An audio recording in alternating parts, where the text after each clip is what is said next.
So listen, take us back a bit. I mean, you've had this incredible career, but when did it all begin? When did you know that you wanted to be a photographer? So I started photographing when I was about 12 or 13, but I never wanted to be a photographer. I was really adamant that I wanted to do something else, something more intellectual.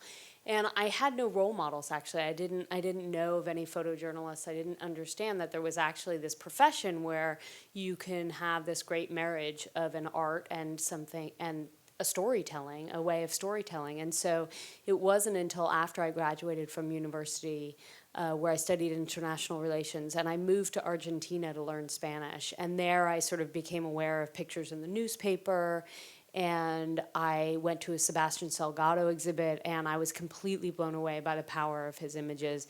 And I sort of made a decision that this is what I wanted to do, and I haven't looked back since. So I'm 41, so it's 20 years ago. So that was your kind of your sort of lightning bolt moment, or your kind of light bulb moment. How did you go about actually achieving it? I mean, you know, would you have known where to start? As you say, it's not like you had tons of role models around. Yeah, no, I didn't really know. I sort of just followed my curiosity. I stayed in Argentina for about 9 months. I started working for the local English newspaper there. I was sort of went in there every day and begged them for a job until finally they got so sick of me that they gave me a job. And then I moved to New York and again went into every single publication and wire service and just said, I really want to photograph. And I kept doing that, and eventually I started working consistently with the Associated Press in New York. And in 2000, so about 3 years later, I moved to India and based myself overseas. And there I started covering Afghanistan under the Taliban and how women lived under the Taliban. And then it really was a combination of curiosity and what was topical, and so I would just do stories based on that. I mean, the interplay of your career and your gender must be an interesting one for you to see. You know, as you say, you know, especially working, for example, in Afghanistan, your gender must be an asset there because it takes you places that you can't go otherwise. Yeah, everyone always asks me, you know, isn't it a liability to be a woman? And in fact, no, it's a great asset because first of all, I work mostly in the Muslim world, and those societies are often segregated, and so I have access to men and women. I'm sort of this odd third sex as a Western journalist, and so I can access everybody. And I find often actually in war zones, people really underestimate me, and so I'm able to move around kind of in a more subtle way. Okay. I mean, obviously, as you say, you know, you have been in some of the most severe conflict zones in the world.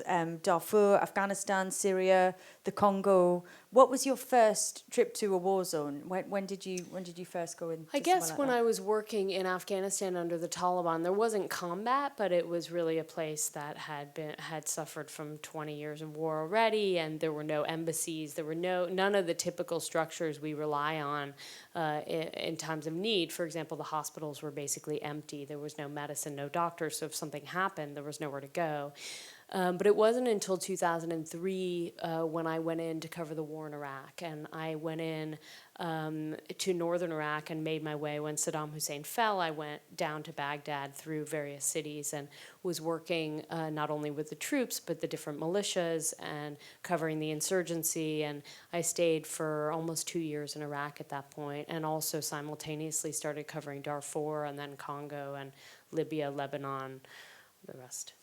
Is there any kind of training that you can have that can even begin to prepare you for the kind of situations that you would find yourself in? Yeah, there is training available. I could never afford it when I was starting out, so I was always poor for a long, long time, so I could never pay $5,000 for a week of what to do if you get kidnapped. And in fact, by the time I started making money, I had already been kidnapped, so I just thought, like, okay, I can probably teach the course. So I didn't, you know, for me it was really instinctual and learning from elders, learning from other journalists who were more seasoned and who had been doing it for a long time. As you mentioned, you've been in some very tricky situations, including being kidnapped. I mean, that must have been a horrendous experience. What did you take from it, and how did you move past it?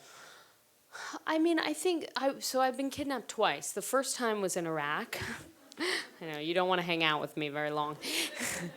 The first time was in Iraq in 2004, and frankly, it was at the very beginning of kidnappings of foreigners. So had we had more information, we probably would have been more terrified. But it was, obviously, we both thought we were going to be killed.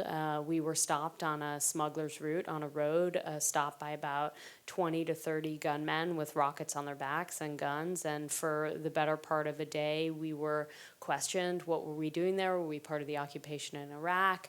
What was our goal of being in that area? It was a Sunni insurgency stronghold, so they wondered why we were there, and we explained that we were journalists and we were simply there to tell their side of the story. And so eventually we were released, but of course you never know. The thing about being detained or being kidnapped is that every single second you can go either way. So you never have any security in knowing that you might survive until you actually get out. The second experience was in Libya during the uprising in 2011. I was covering the popular uprising during the Arab Spring in Libya, and I was working with 3 colleagues for the New York Times. And we were covering the front line. So for about 2 weeks, I was covering the fighting, and it was very, very heavy combat. And I was actually on my way back to Benghazi to rest a little bit, and I stayed one more day with my colleague and friend Tyler Hicks, who I actually grew up with. And that day, we were in the city of Ajdabia, and it was clearly about to fall to Gaddafi's forces. They were coming in very quickly. There are signs when you're a journalist to know when a city's going to fall, like mortar rounds and everything, civilians fleeing and stuff. And basically, we stayed too long. I mean, there were 4 of us in the car at that point, 4 New York Times journalists and a driver. And we stayed too long, and we ran into one of Gaddafi's checkpoints. They had, rather than coming from behind us, they sort of went around the desert, flanked the desert, and then cut the road in front of us, and we ran into a hostile checkpoint. And it was terrifying. It was about a week of being tied up, blindfolded, beaten up repeatedly. For me as a woman, I was groped basically by every single soldier in Libya. And it went on, and we were threatened with execution pretty much a few times a day. Wow, I mean, how do you even begin to recover from an experience like that? You know, I think when you do this job for a living, you sort of accept these things as part of the job, and these are things that could happen. We all knew the possibilities of running into a Gaddafi checkpoint, working in Libya at that time, and I think it's very important to be aware of what might happen and to try and avoid that, obviously. But I think at certain times you make bad judgment calls, and at certain times maybe the front line shifts faster than you think. But it's not a total surprise. It's not like I think I'm working in Portugal, you know. I mean, I know I'm in Libya. I know I'm covering an uprising, and I know what the possibilities are. Thank you very much, Lynsey Addario, everyone. I'm now going to welcome to the stage, now I've got someone to ask you some questions. This is Iona Wolf. Come up, Iona. She's a freelance journalist. She's been working in London for a year and already has clients including the Evening Standard, the Craft Council UK and Max Mara. Hello, Iona. Hi. So this is a really lovely big quote, kind of personal, and this is it. Real love should complement my work, not take away from it. And I just want to know, exactly what you're... Well, I think when, hopefully you guys will buy the book, and if you read it, you'll see that I do try, I'm always sort of open to being in love, but I always know that in my heart, my true love for many, many years was work. And so I was sort of half-heartedly giving myself to all these things, and very unsuccessfully. And so finally, when I met my husband, there was automatically this sort of effortless, actually this works and it fits, and I don't always feel like I'm failing him as a girlfriend and failing, and and so I realized that actually it was love, because it was for the first time I felt something that worked, and we really loved each other. Yeah. Thank you so much. Perfect. That's all we've Thank got time you. for. You've been Thank absolutely you. brilliant. Thank you so Thank much. you, Iona. But of course, thank you so much. Most of all, Lynsey Addario, everybody. Thank you.